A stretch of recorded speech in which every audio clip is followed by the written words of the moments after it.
마지막 남아있는 최종적인 재앙을 여기서 이제 설명을 해줍니다. 시기로 보면 예루살렘이 망했고요. 그 다음에 이방인의 구원이 시작이 됐을 무렵이고, 앞으로 유대인들이 또 구원을 받아야 되는 시간이 기다리고 있고요.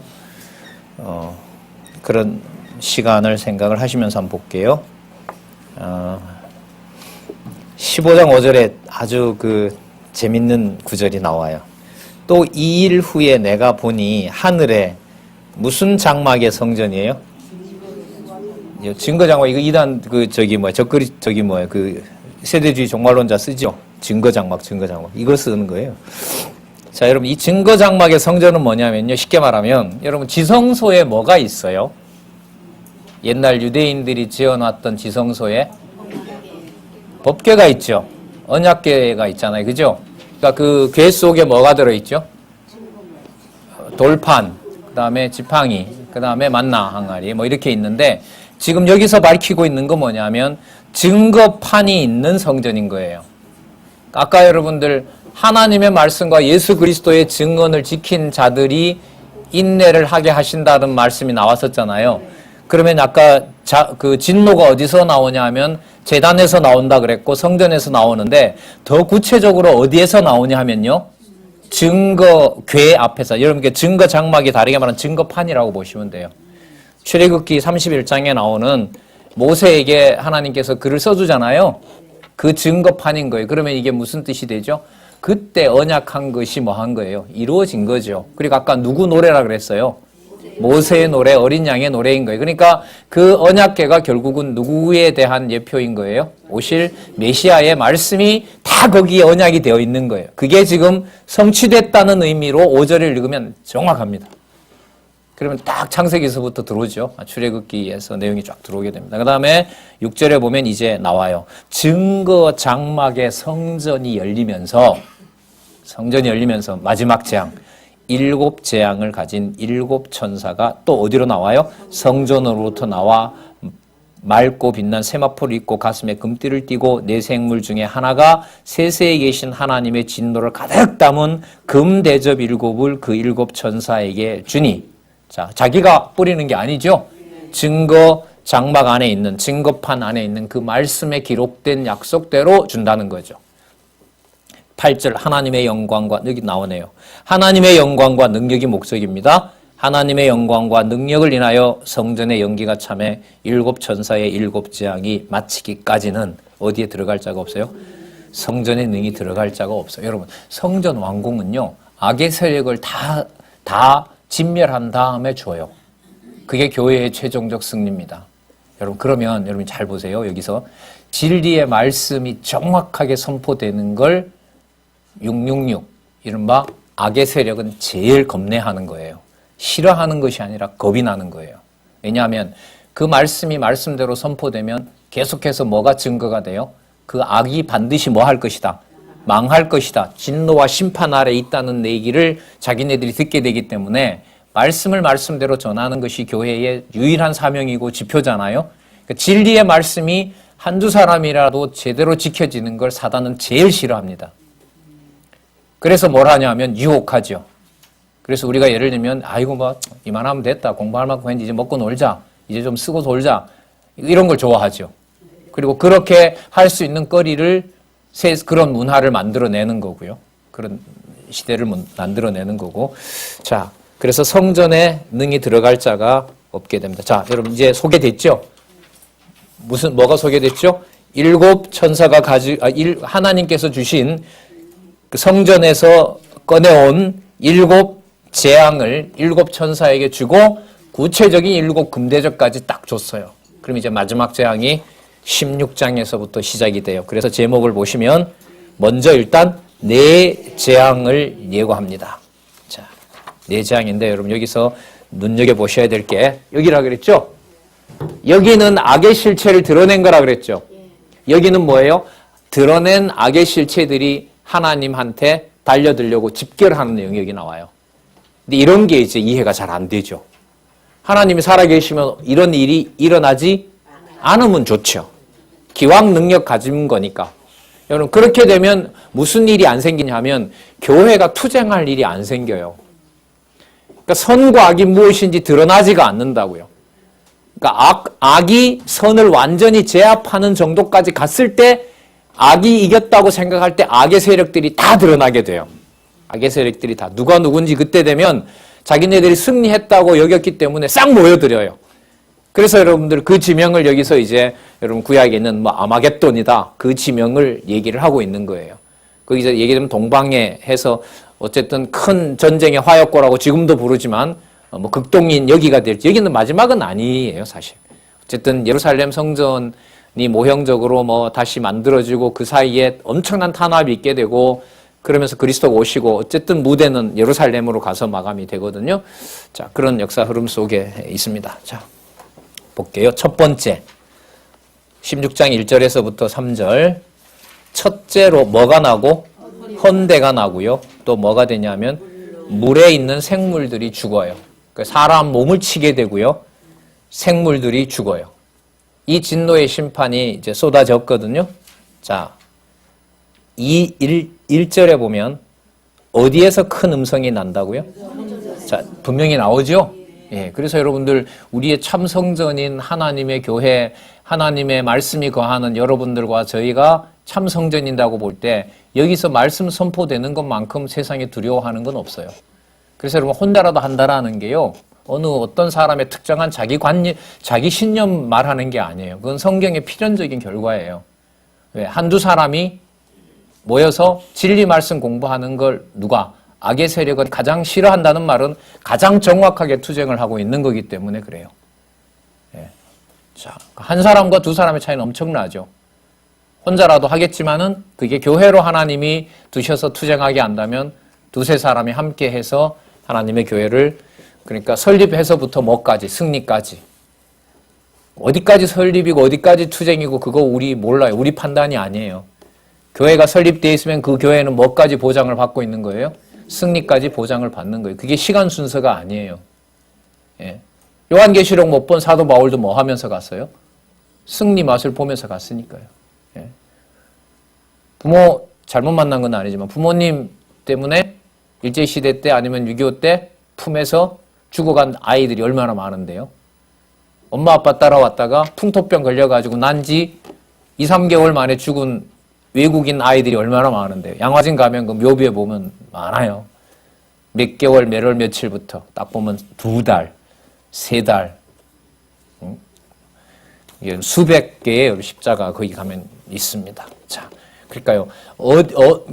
하나님의 교회를 설립이 되면 거기에는 뭐가 있어요? 투쟁과 승리가 있기 때문에 말씀이 전해지는 그곳을 우리가 진짜 소홀히 하면 안 돼요. 그래 놓고 보면 여기는 진짜 여러분 도피성이고 안전한 지대죠.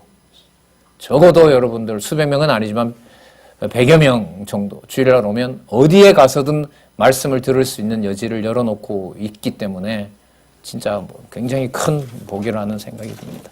자, 볼게요. 세 번째. 자, 그러니까 둘째일 때는 3절에 보면 그 대접을 바다에 쏟음에 바다가 죽은 자의 피같이 되니 바다 가운데 모든 생물이 죽더라. 자, 셋째. 물이 뭐가 된다고요? 피가 되게 해요. 자, 그러면서 5절에 보세요. 내가 들으니 물을 차지한 천사가 가로되 전에도 계셨고 시방도 계신 거룩하신 이여 하나님이죠. 이렇게 심판하시니 뭐하다? 어렵다. 헌대 나게 하고 생물 죽이고 여러분들 물을 피가 되게 하는 것이 뭐 한 거라고요? 여러분 자연을 이렇게 황폐시키면 돼요, 하나님이? 끝장나. 끝날 거니까 다 끝내요, 그냥? 그러니까 여러분들 진짜 여러분 지금 환경오염 때문에 이런 게 있지만 어쨌든요 모든 자연 만물을 하나님께서 그때 그 용도에 맞게끔 사용하고 있는 거죠. 예. 여러분 뭐가 기억납니까? 모세에게 10번에 걸쳐서 애굽에서 다 보여줬죠. 그게 성취된다고 봐도 틀리진 않아요. 모세에 불렀던 노래를 지금 부르게 한다는 것이 성취된다고 보시면 돼요. 자, 저희가 성도들과 이게 문제예요. 저희가 왜 이렇게 해버렸느냐? 성도들과 선지자들의 피를 흘렸으므로 저희로 피를 마시게 하는 것이 합당하니이다 하더라. 그 원수 갚는 하나님. 자, 피를 보수해 주시는 하나님이죠. 또 내가 들으니 어디에서? 제단에서 말하기를 뭐라 그러죠? 그 맞는 말이다. 맞는 말이다. 주 하나님 곧 전능하신 하나님이시여 심판하시는 것이 뭐하시고 참되시고 의로우십니다. 그러니까 제단에 있는 성전에 있는 그 말씀이 그대로 이루어진 거라고 보시면. 자, 넷째로 해가 사람을 어떻게 해요? 태워버립니다. 자, 여러분 이런 재앙이 쏟아지면 이 세계가 그런 재앙 앞에서 무릎을 꿇고 회개하고 이러면 좋겠죠. 그러니까 여러분 전쟁이 일어나면요 진짜 하나님 살아계신가 싶어서 특히 유대인들 같으면요 유대인 600만이 죽었잖아요. 우리도 여러분들 파악이 지금 다 안 돼요. 한국이 어떤 사람들은 유대인 숫자보다 더 많다고 그래요. 그때 우리 동족이 한 2천만인가 됐는데요. 나중에 남한에 돌아온 그 해방이 한 1,000만이 안 돼요. 그러니까 외국에 쫓겨가고 뭐하고 한 게 되지 않아서 이거 수백만은 적어도 넘는다 그래요. 6.25 때 300만 죽었는데요. 300만 공식 집계가 됐는데 그보다 훨씬 많다라고 얘기를 해요. 우리 일제시대 때 보면. 자, 어쨌든요. 그런 일이 딱 벌어졌을 때 유대인들 같으면 범죄한 줄 알고 무릎 꿇고 하나님한테 뭐 하는 게 자연스러운 것 같아요. 회개하는 게 좋을 것 같죠. 근데 우리 예레미야 지금 공부하고 있지만 예레미야 1차, 2차, 3차가 끝났을 때 사람들이 하나님의 말을 따라요? 안 따라요? 안 따라요. 참 묘한 거예요. 그러니까 여러분 세상에 어떤 큰 재앙이 나오면요. 누구 탓을 하냐 하면 사람 탓을 하고 옛날 같으면 임금 탓하는 거지만은요. 그게 따지고 보면 창조주에 대한 뭐예요? 불만인 거죠. 그 불만이 있는 세력을 용이 모아요. 그게 여기에 나타나는 거예요. 그래서 재앙을 주면 세상은 하나님의 진노인 줄을 파악을 하지만 그걸 못 믿게 돼요. 믿지 못하게 되고 뭐예요? 하나님을 대적하려고 모이게 됩니다. 내용이 9절에 보면 나와요. 사람들이 크게 태움에 태워진지라 이 재앙들을 행하는 권세를 가지신 누구의 이름을? 하나님의 이름을 회방하며 회개하여 영광을 주께 돌리더라? 돌지 않더라. 그럼 앞으로 나타나는 새 재앙을 통해서 더 집결을 하게 만들어요. 이걸 이제 용이 데리고 하나님과 전쟁을 선포한다는 거죠. 그럼 무슨 뜻이냐면 이 지상에 하나님의 이름으로 모인 교회, 특히 이제 유대인들이 받아야 될 게 많죠, 사실. 왜냐하면 지금 이 시기가 이방인 구원이 시작됐을 거고 지금 우리가 보시는 것처럼 이방인 구원이 세계 만방에 어느 정도 지금 보급이 됐고 예루살렘에 성전을 세우려고 하는 구체적인 프로젝트들이 진행되고 있고 그렇게 놓고 보면 앞으로 하나님의 교회와 마지막에 이제 유대인들의 구원에 대해서 거기에 선 교회는 결코 가만두지 않겠죠. 그러니까 모든 나라에 뭘 받게 돼 있어요? 대적을 받게 돼 있어요. 저 이스라엘 운명은 그래요. 지금 다 싫어하잖아요. 미국 빼고는. 한국은 반반이죠. 기독교인들은 좋아하고 기독교인이 아닌 사람들은 나쁜 놈들이라고 그러고 평양에 있는 분들은 빨리 가서 복음 전하고 싶어하고. 자, 5번째, 6번째, 7번째 재앙에 하나님의 진노 앞에서 순종한다, 불순종한다? 대적한다. 왜요? 모여서 하나님을 대적하고 마지막 하나님의 교회를 이 지상에서 씨를 말리려고. 그때 이제 승리의 왕국으로 가게 됩니다. 자, 5번째. 자, 사람들이 아파서 자기 혀를 깨물고 11절 아픈 것과 종기로 인하여 그 다음 볼까요? 하늘의 하나님을 뭐하고? 회방하고 저희 행위를 회개치 않는다. 여러분 진짜 이렇게 섭리해 가시는 거죠. 6째 볼까요? 12절 그 대접을 큰 강 유브라데에 쏟음에 강물이 말라서 동방에서 오는 왕들의 길이 예배되었더라. 이 표현은 뭐냐면 누구를 대적하기 위해서 이제 세계의 왕들이 다 모여요? 여호와를 대적하기 위해서. 좀 구체적으로 말하면 유대인 크리스찬들, 유대인 기독교인들에게 마지막으로 전부 다 세력을 쏟아붓고 다시 진멸시키고 예루살렘 성전 뭐 어쨌든 다 무너뜨려 버리고 저걸 없애버려야 된다고 이제 전쟁이 일어나게 되겠죠. 또 내가 봄에 개구리 같은 새 더러운 영이 용의 입과 짐승의 입과 거짓 선지자의 입에 나오니 여러분 이게 다 666이에요. 앞부분에 나타난 실체들이 이제 등장하는 거예요. 그래서 거기 모여서 사람들을 미혹하는 거죠. 저 인간들 때문에 우리가 이렇게 힘들어졌다. 이렇게. 저희는 누구의 영이라? 귀신의 영이라 이적을 행하여 온 천하 임금들에게 가서 잘 보세요. 뭘 하는지 하나님 곧 전능하신 이의 큰 날에 전쟁을 위하여 그들을 모으더라. 자, 드러난 실체들하고 지상에 있는 세력들하고 이제 합해지는 내용이 16장인 거예요. 그러니까 싹 드러나죠, 이제. 그죠? 제가 가까운 사람한테 들었는데요. 어떤 마을에 여러분들 이제 엄청나게 큰 문화시설이 들어왔대요. 그래서 이제 그 문화시설이 들어와서 이제 다 지었어요. 근데 그걸 우리가 말한 2단이 그걸 산 거예요. 2단을 샀는데 그 건물이 준공식이 되던 날 보니까 우리나라에 있었던 일입니다. 그 마을에 준공식이 되던 날 보니까 몇 년 후에요. 그 동네 90%가 전부 다 T로 시작하는 왜 종파 있죠. 티읕으로 시작하는, 통으로 시작하는, 전부 그 지역 사람들 90%가 다 이제 거기에 소속한 교인들이었다고 그렇게 하더라고요. 그러니까 이제 그 동네를 다 접수했으니까 뭐가 돼요? 다 드러나는 거죠. 누가 뭐 하고. 우리도 조금씩 겪고 있지 않아요? 누군가 헤게모니를 딱 지었을 때, 권력을 딱 지었을 때 거기에 붙어 있던, 죄송합니다, 놈인지 남인지 뭐 하게 돼요? 다 드러나죠. 다 줄 서서 이제 거기서 영광을 받으려고. 그래서 그야말로 줄을 잘 서야 된다. 제가 이제 강남노회 때 제가 전도사였었잖아요. 그때 여러 번 들었어요. 너 줄 똑바로 서야 된다. 강남노회는 라인이 있다는 거죠. 똑바로 안 서면 네 여기서 못 살아남는다. 자, 똑같아요.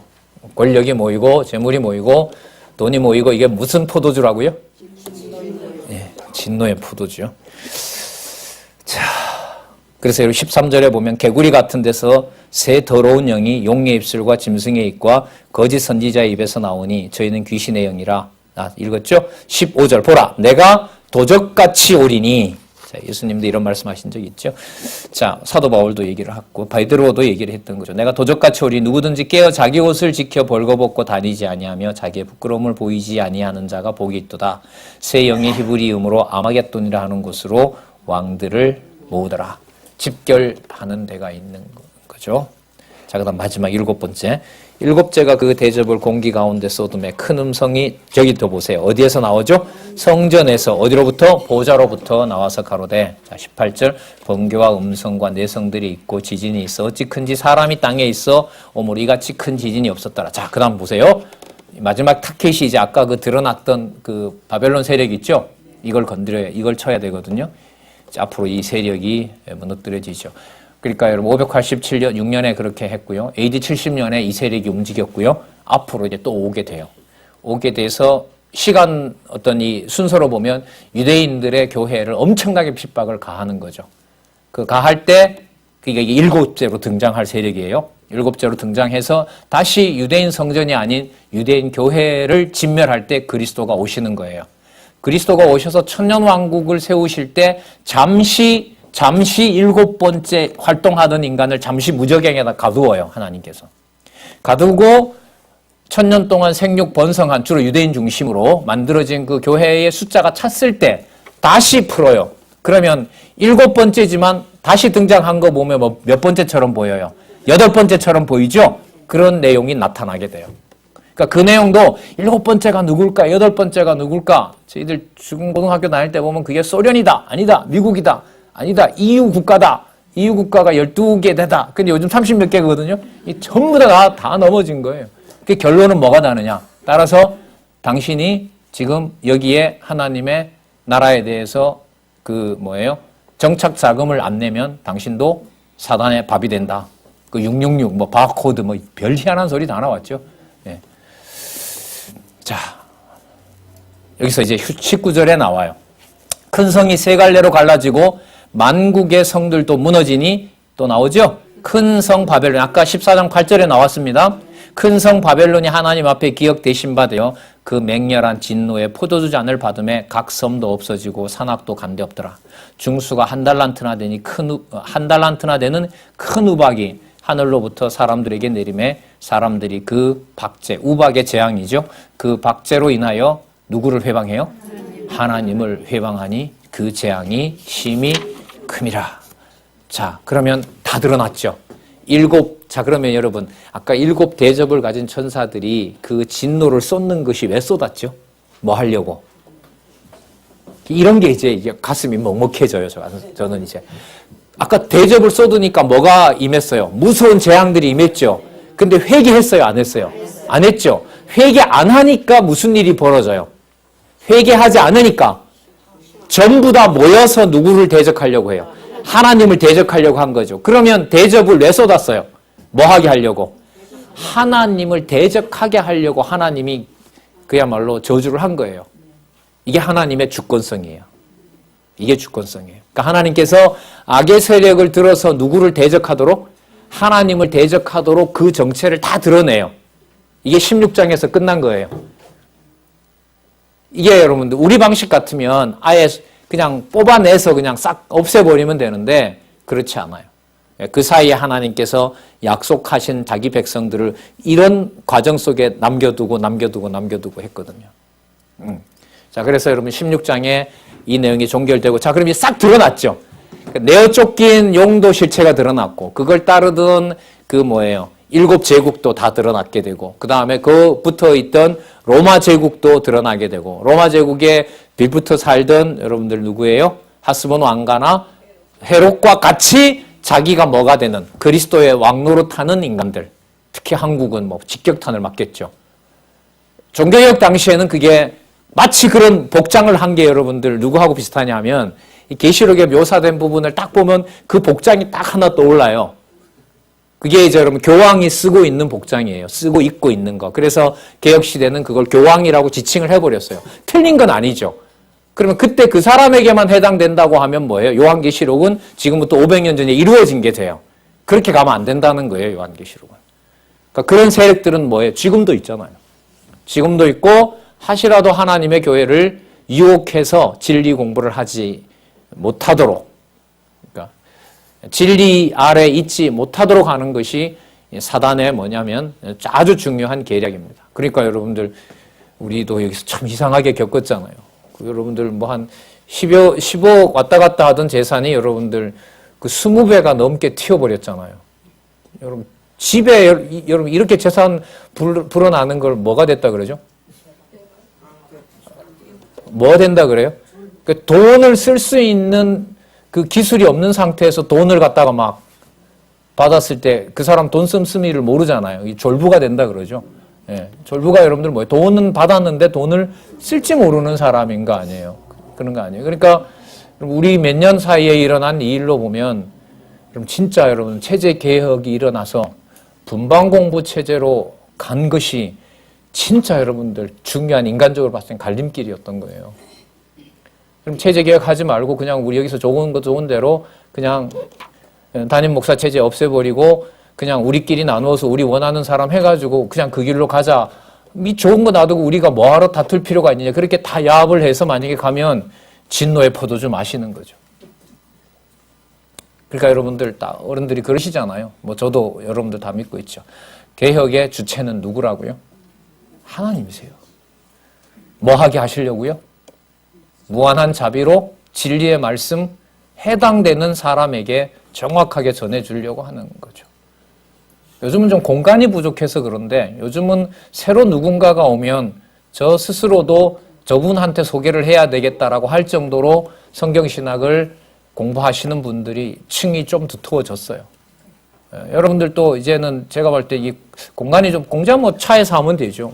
차에서 하면 되는데 누구라도 제가 볼 때는 신입하실 수 있는 신입반이 저는 지금 가동될 준비가 되어 가지 않느냐. 뭐 좀 앞으로 좀 더 이제 뭐 그걸 뭐예요? 어떤 조직화하고 싶은 마음은 없어요. 그러나 누군가 왔을 때 그 사람의 수준에 맞게끔 그래서 여러분들 체제개혁 이전이긴 하지만 그런 얘기 들어보셨는지 모르겠어요. 이 강론자가 제안을 했던 건데 교회에 만약에 10명이 교회에 왔다. 근데 여러분 5대5로 오면 5사람은 섬기러 오고 5사람은 대접받으려고 와요. 그 교회 크기가 그렇게 힘들어요. 근데 예를 들면 7, 8사람은 교회에 이른바 봉사하러 오고 서너 사람은 봉사를 받으려고 왔을 때는 뭐가 돼요? 케어가 잘 되겠죠. 예. 그러니까 여러분들 제가 지난번 그런 말씀 드렸는데 3년 전인가요? 그러니까 그 비난하는 사람들은 전부 다 장로고 권사다. 근데 저는 그게 두 가지로 들리더라고요. 맞아, 공부를 하지 않았을 때는 끝에까지 왔으니까 더 이상 자리 욕심을 내지 않으니까 저걸로 끝날 수도 있다라고 하는 건데, 공부를 하는 신앙의 선배로 자란다라고 했을 때는 뭐가 될 수 있어요? 누가 오더라도 소개할 수 있는 뭐가 준비되어 있어요? 진리를 전달하는 분이 준비되는 거죠. 그러면 뭐가 극복이 돼요? 한 사람을 통해서 한국교회가 장악되는 방식의 교회 교육, 이른바 그 목회라는 건 뭐 하게 돼요? 극복이 되게 되는 거죠. 예. 그 기로에 저희들이 있는 겁니다. 왜냐하면 요한계시록을 보시면 아시겠지만, 여러분들 아까 증거판이 어떻게 보면 결정적인 증거 같아요. 그러니까 하나님께서 하나님의 일을 하시는데 보면 무작정 그냥 막 하는 게 아니에요. 이제까지 다 얘기하셨던 내용들을 통해서 하나님 살아계신 걸 증거하고 그 내용을 친절하게 안내하고 있잖아요, 지금. 맞죠? 이상 중에 요한은 이거 사도 요한은 보면서 겁나기도 하고 가슴이 먹먹하기도 하고 막 입에 달기도 하고 쓰기도 하고 도대체 저게 무슨 내용인지 모르고 막 그런 상황에 친절하게 하나님께서 말씀대로 이루어진다는 걸 하나하나 안내해 주잖아요. 누가 하죠? 하나님께서 하시죠. 천사를 통해서. 예. 그래서 여러분들, 우리가 앞으로 그리고 있는 교회에 말씀을 권하는 상황과 어떻게 보면 분위기를 우리가 만드는 건 아니지만 그런 여건을 마련해 주는 것은 너무너무 중요한 일이에요. 지난주에 조금 어떤 소식을 들어서 제가 좀 마음은 착잡한데, 어쨌든 간에 성경신학을 함께 했던 분들이었기 때문에 그 학교에, 거기에 교회 학교가 좀 왕성하게 되고 좀 이렇게 되면 좋은데, 교회 학교 선생님들이 거의 다 사직을 했다고 그래요. 그래서 어떻게 되는 건가 이런 어떤 내심의 그것도 있고. 그러니까 이게 왜 그런 말씀드리냐면, 이게 생명이기 때문에, 이 세상에 둔 마지막 생명이기 때문에 요한계시록에 보면 그 승리는 다른 데 있는 게 아니었죠. 목숨은 아까 누구 안에서 죽어버려요? 주 안에서 죽는다 그랬잖아요. 그죠? 중간에 죽는데 그 비밀은 어디에 있어요? 증거판에 기록되어 있는 약속대로 되는 거거든요. 그 비밀을 이 지상에 있을 때 알려주지 못하면 진짜 너무 억울하게 죽어야 되잖아요. 인간적으로 말씀드리면. 자, 좀 길어졌습니다. 자, 그러면 이제 실체도 드러났고 뭐 하는 준비도 됐어요? 하나님한테 달려들 준비도 됐는데 마지막 뭐 할? 승리를 이끌어갈 준비도 된 거예요. 그게 여러분들 17장, 18장의 제목이 이게 참 좀 진짜 하나님 너무한다. 주의 승리와 왕국의 자, 첫 번째 뭐가 등장해요? 큰 음료의 출현. 안 드러나고 멸망시키면 좋은데 아니에요. 반드시 드러나야 돼요. 자, 누구의 큰 음료 출현과 출현시켜서 멸망돼요. 어느 정도로 여러분들 출현하냐 하면 세상에 어느 무엇도 음녀의 권세 아래 있지 않으면 살 수 없게 만들어놔요. 살 수 없게 만들어놔요. 예. 여러분, 우리는 겪고 있잖아요. 한국 교회에 많은 사람들이 자기 생활의 어떤 업 때문에 교회를 떠나지 못하는 사람들이 한둘입니까? 예. 거기다 20년 투자하고 30년 투자했는데, 예. 자, 한 얘기는 하지만은요. 자, 큰 음료의 출현과 멸망에 대한 내용이 먼저 나오고요. 그 다음 두 번째, 만왕의 왕 주의 승리. 그죠? 만왕의 왕 누구의 승리? 주의 승리. 그럼 이 개념 속에 여러분들 그야말로 영원하신 하나님, 삼위 하나님의 개념이 여기에 다 들어가 있는 거예요. 그래서 2005년도가 아닌 지금 2014년에 이 강론집 나올 때의 구조에서는 제목이 여러분들 주의 진노와 심판 누구예요? 주의 승리. 그러니까 이 속에 뭐가 다 들어가요? 이른바 삼위 하나님, 영원하신 하나님의 개념이 여기에 다 들어가고, 요한계시록에 보면 그런 개념들이 각각의 역할은 있지만은 떨어진다, 안 떨어진다, 안 떨어진다. 그게 여러분 삼위일체론이에요. 삼위일체론을 계시록까지 결론을 내리지 못하면 반드시 그야말로 관념적이고 철학적인 말장난밖에 안 돼요. 자, 만왕의 주의 승리가 나오고요. 세 번째 결과가 어떻게 되죠? 그렇죠. 왕국의 모습. 왕국의 모습인데요. 이게 앞으로 반드시 있을 것이기 때문에 이걸 기록하고 있는 내용들을 함부로 건드리면 내가 없애버릴 거니까 그냥 주어진 대로 보내주는 거 열심히 성실하게 전하면서 살고 오시는 날까지 기다리도록 해라. 이렇게 해서 왕국의 승리의 모습 및 뭐가 나오죠?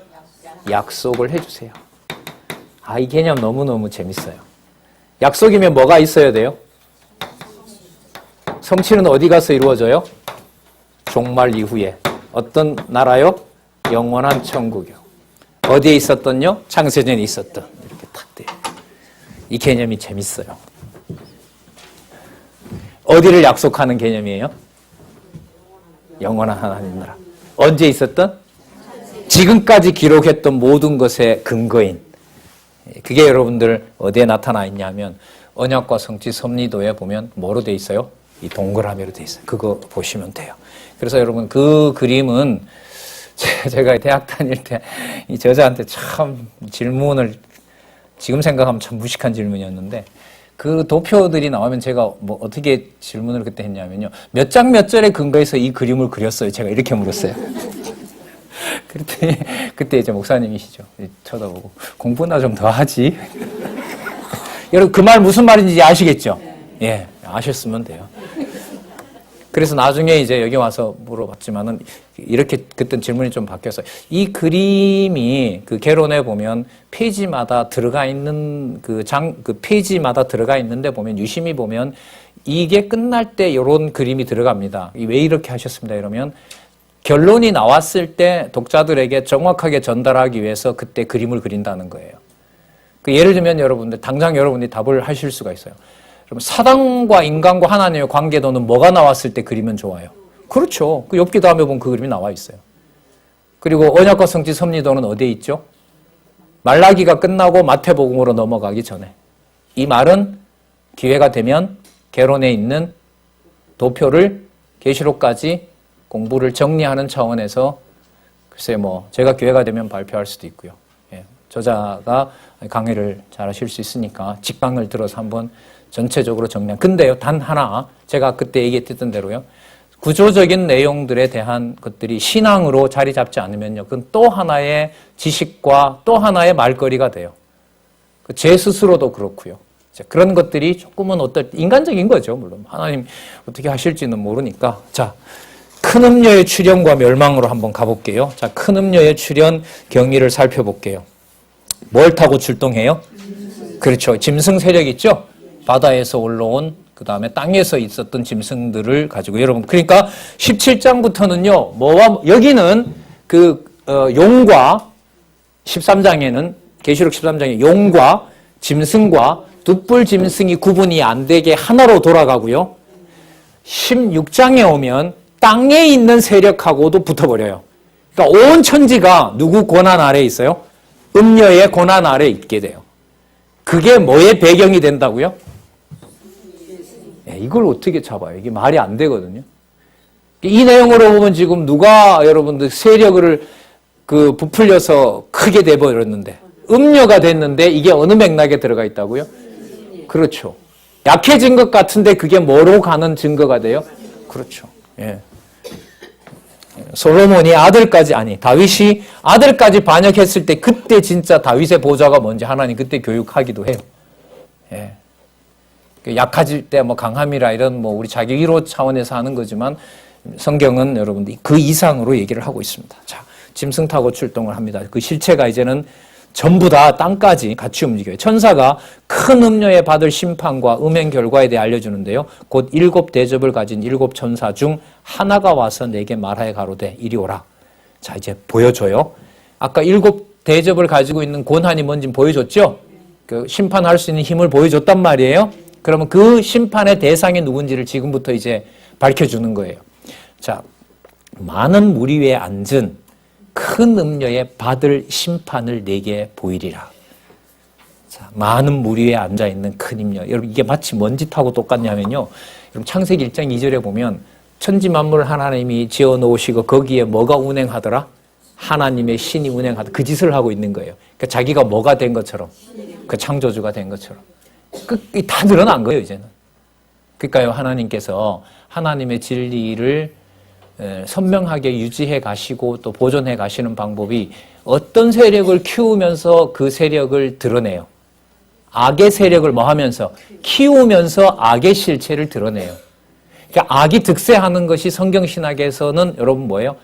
좋은 거예요? 나쁜 거예요? 좋은 거예요. 누구의 능력을 보기 위해서 어떤 실체가 드러나는 거니까. 그렇죠.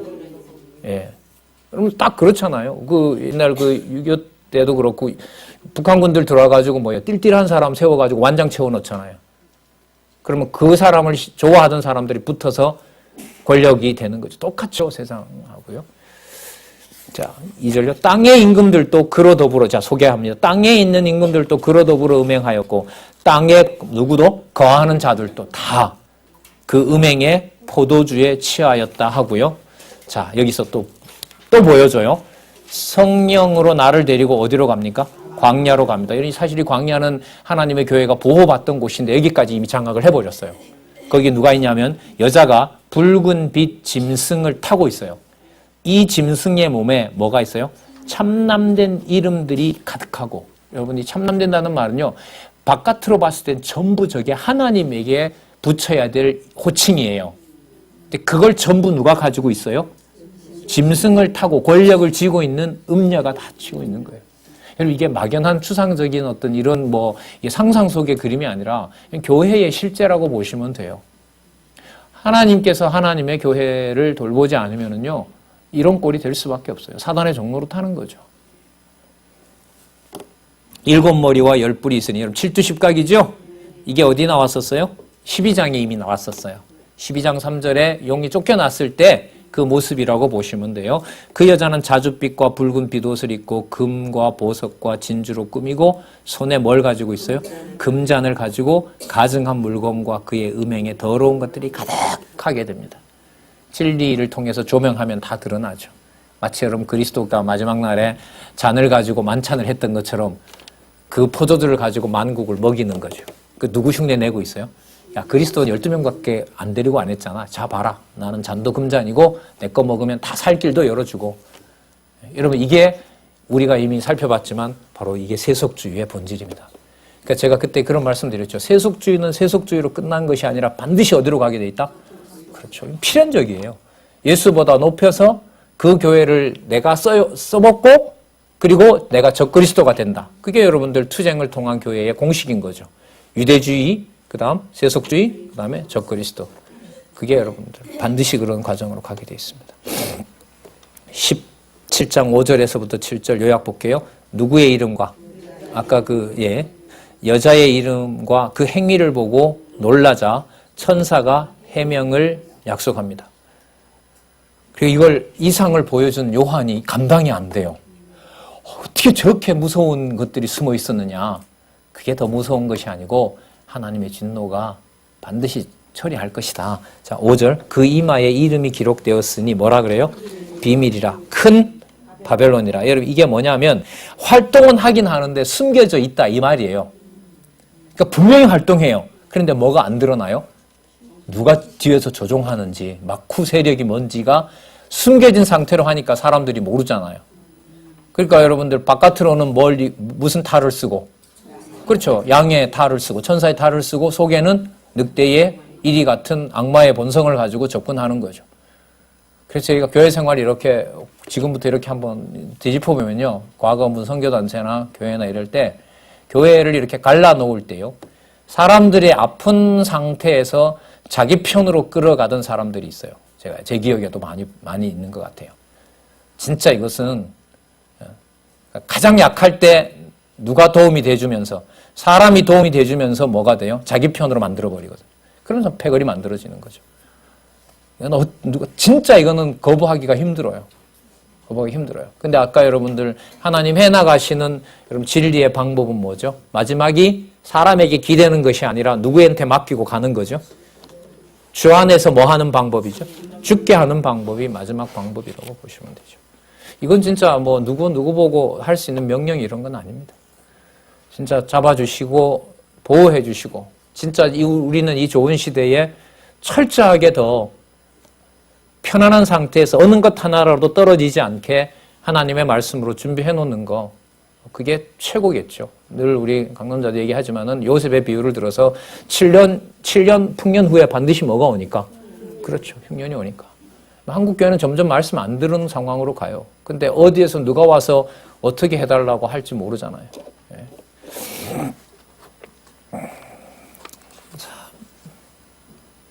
6절 보세요. 큰 바벨론이라 땅의 음녀들과 가증한 것들이 엄이라 하였더라. 또 내가 보면 이 여자가 이게 이제 이 요한을 힘들게 해요. 성도들의 피와 예수의 증인들의 피에 취한지라. 그러니까 교회를 핍박하면서 모았던 재물과 명성이에요. 예. 자, 내가 그 여자를 보고 기히 여기고 크게 기히 여기니, 그러니까 그냥 세상에서 잘 나가는 정도만 나와도 이해가 될 텐데 가만 보니까 그렇게 금은보화로 치장한 것들이 가만 보니까 그게 전부 다 뭐예요? 성도들이 흘렸던 피방울이 금관에 달려있고 한 거예요. 거기서 막 소스라치게 놀라는 거죠. 딴 게 아니고 무엇으로? 하나님의 백성들의 피로 치장을 하고 있는 거예요. 바깥에는 번쩍번쩍한데 가보니까 다 성도들의 피로 치장하고 있는 거예요. 경악하지 않겠어요?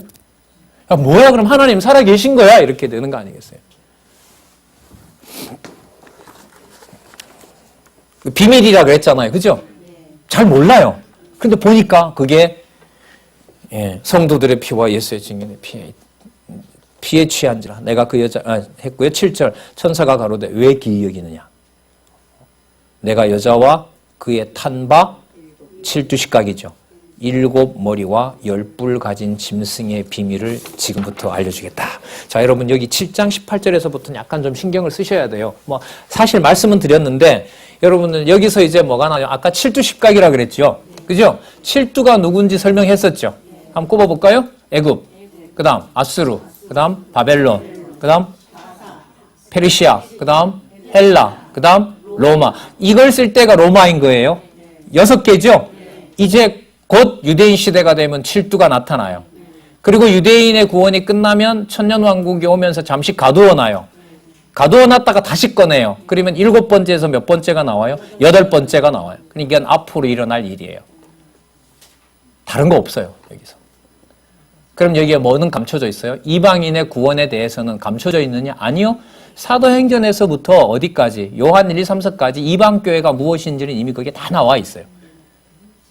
사도행전 1장 8절에 약속하신 대로 예루살렘에서부터 어디까지? 땅끝까지. 그럼 그게 교회라면 지금 요한계시록에 밝히고 있는 이러한 예수 그리스도의 이름, 어린 양의 이름과 만왕의 왕, 만주의 주 되시는 이 권력이 다 통치하고 있다는 거죠. 그래서 여러분 요거 끝나잖아요. 그러면 뭐가 나오냐면 요한계시록의 요절이 나와요. 만왕의 왕, 만주의 주 그리스도와 그에 함께한 거룩한 자들이 함께 왕노릇하리로다. 그게 뭐 다음에요? 앞으로 나타날 세력들에 대해서 설명을 하고, 그러니까 그 세력이 나타나야 누가 나타난다는 거예요? 만왕의 왕, 만주의 주인 그리스도가 나타난다. 여러분이 이 언약을 받았으면 여러분 이거 기다릴 맛이 나세요? 아니면 이걸 언제 기다리냐 이런 생각이 드세요? 기다릴 힘이 생기세요? 저는 막 힘들 것 같아요. 그 말은 누가 견디는 게 아니다. 예. 공부하고 내가 잘 참는다. 아니, 그런 거 아니에요. 그래서 공부했는데 왜 안 되냐 이런 말은 앞으로 하지 마세요. 제발 좀 하지 마세요.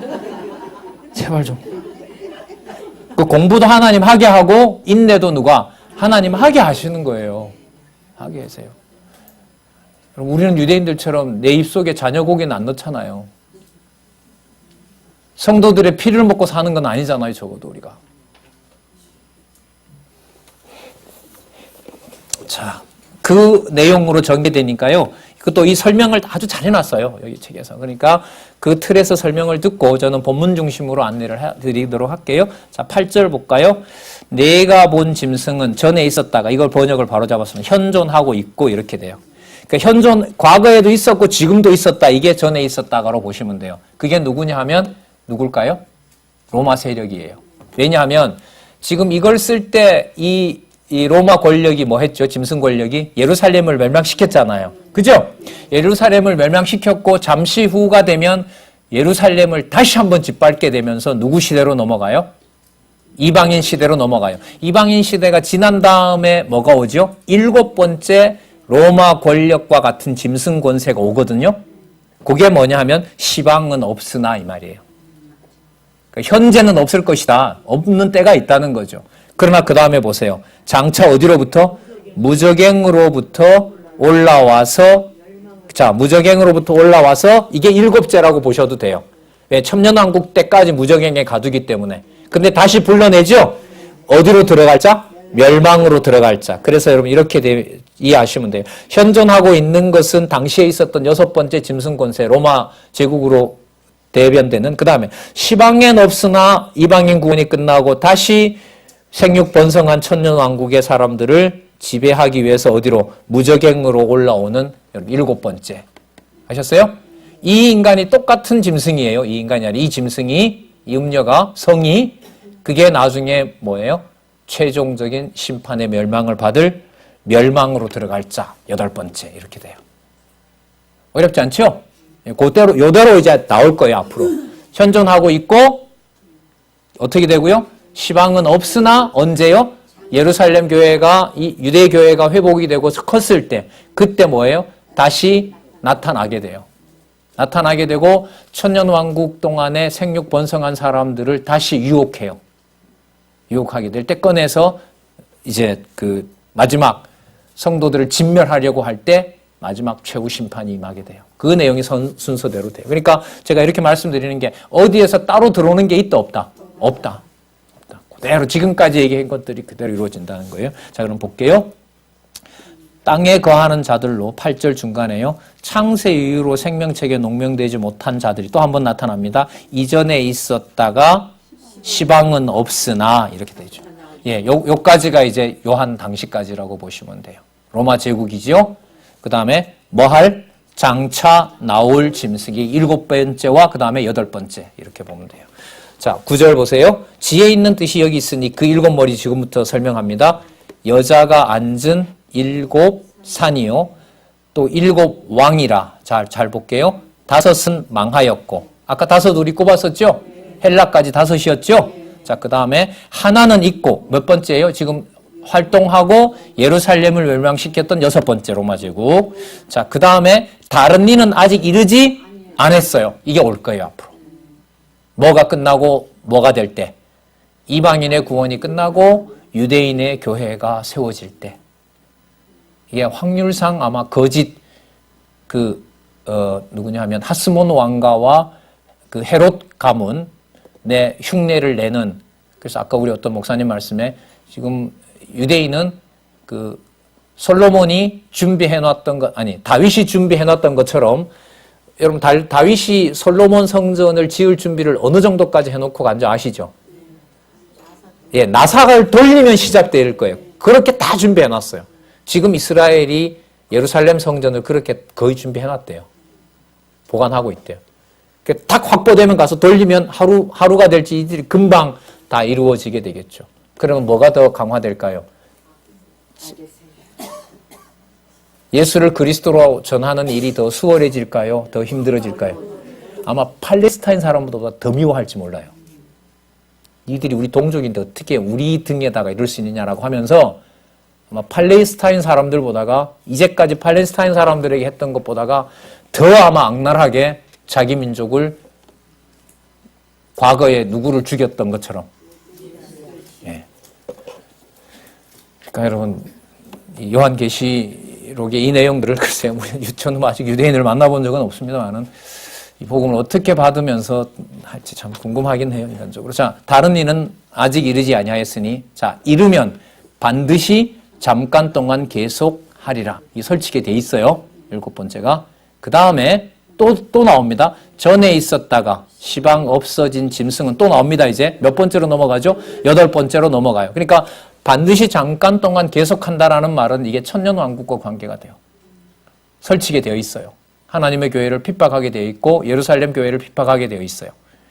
자, 그 다음에 8번째 왕인이 어디에 중에 속했어요? 7번째 중에 속한 자라. 그러나 그가 멸망으로 들어가리라. 여러분, 여기서 이 짐승과 이 음녀에 있던 이 세력과 함께 했던데 누가 붙어 있냐면 그런 세력 옆에 붙어서 살던 자들이 있어요. 대표적인 예가 역사 속에서는 하스모노 왕가와 헤로도 왕가죠. 자, 그거 이해되시죠? 여러분 이런 것들도 그러니까 마태복음에서부터 이제 구약에 어느 정도 지식만 가지고 있으면은 안내를 해주게 되면 요한계시록을 이해하는데 아무런 문제가 없는 거예요. 아, 그 스가랴나 다니엘서에 나오는 왜 그 역사적으로 다 이루어진 거니까. 아, 그런 최소한의 여러분들 고등학교 수준에서 보는 세계사 책만 읽어도요, 공부해도 아무런 이해하는데 문제가 되는 게 없어요, 제가 볼 때. 성경이 쉽게 되어 있죠, 이런 면에서는. 자, 12절. 여기는 이제 여러분들 앞부분이 칠두 얘기라면요. 예? 9절부터 11절까지가 칠두 얘기라면 예? 12절부터는 십각 얘기라고 보면 돼요. 내가 보던 열불은 열왕이니 아직 나라를 얻지 못하였으나 다만 백성으로 더불어 짐승으로 더불어 누구처럼 임금처럼 일시 동안 받으리라. 여러분 이게 여기 이제 저자가 직설법 현재라고 강조한 이유가 있는데요. 이게 과거에 이루어졌다라는 게 아니라 이런 세력이 있다라는 사실을 확인해 주는 거예요. 그러니까 앞으로 뭐 하는 기도해요? 나타나기도 하는 거죠. 누구처럼? 이각, 뿔, 짐승 그 왕들처럼. 자, 저희가 그런데 보세요. 십각을 가진 이들이 한 뜻을 가지고 자기 능력과 권세를 누구에게? 짐승에게. 이게 한 통속인 거죠. 예. 그래서 여러분들 여기 십각은 지난번에 말씀드렸죠. 그 하스모노 왕가의 4명. 그 다음에 헤롯의 6명. 그런 류에 속한 인간들이 또 그때 득세하게 돼요. 그래서 이런 표현들 글쎄 이게 틀렸다고도 할 수는 없겠지만은 여러분 아시는 것처럼 여러분들 지금 미국 대통령의 모든 대선 자금 누가 됐어요? 그렇죠. 유대인 됐죠. 누구 말 안 들으면 안 돼요? 유대인 말을 안. 그러면 여러분 우리나라나 세계 모든 금융 누가 쥐고 있어요? 이 상고거든요. 그 사람들이 상고예요. 그들이 뭐가 돼요? 왕이 되는 거죠. 예. 그래서 여러분은 어쨌든 이 금융에 좀 자유로우려면 자녀들이 유대인하고 좀 결혼이나 이런 거 좀 하면은 우스갯소리입니다. 우스갯소리고요. 어쨌든 이 방향으로 가게 돼요. 왜냐하면 그 목록이 뒤에 나와요. 이 상고들이 이 이거 바벨론이 무너질 때 얼마나 슬퍼하는지 몰라요. 뭐가 다 사라지니까. 자기네들의 모든 미천이 사라지기 때문에 그걸 뭐하냐면 이렇게 안타까워하게 됩니다. 자, 여러분 이제 마침 우리 적용시간까지 왔는데요. 그러면 여러분 요 17장 8절에서부터 13절을 여러분 다른 데 읽어보면 여기 소설을 써요. 소설을 쓰고 해설도 그렇게 명확하지 않아요. 그러니까 지금 여기 보셨던 것처럼 우리는 반복되어 왔던 8절 9절 이전에 있었다가 시방 없으나 장차 나올 짐승 이거 한 번 나왔었죠? 그죠? 그 다음에 아까 17절에 또 뭐라 나왔어요? 전에 있었다가 시방 없을 때 짐승 8번째까지 소개했었죠? 자, 이들이 또 십각하고 또 연관을 해서 어떻게 할 것인지 이제 다 보여줬죠. 자, 그럼 이제 뭐가 시작이 되면 돼요? 자, 우리 17장 14절부터 무엇의 멸망? 그렇죠. 음녀의 이 멸망을 자, 17장에서부터 이제 시작이 될 수 있어요. 17장. 그래서 한 19장까지도 아마 저희들이 갈 수 있어요. 여기 이 내용들 보다가는 이 흐름 속에서 어떤 내용들이 앞부분과 연관해서 증명되고 있냐 이걸 먼저 잡으셔야 돼요. 이게 구조적인 이해의 아주 중요한 부분이니까요. 식사하시고 우리 1시 반에 17장 14절부터 다시 보도록 하겠습니다.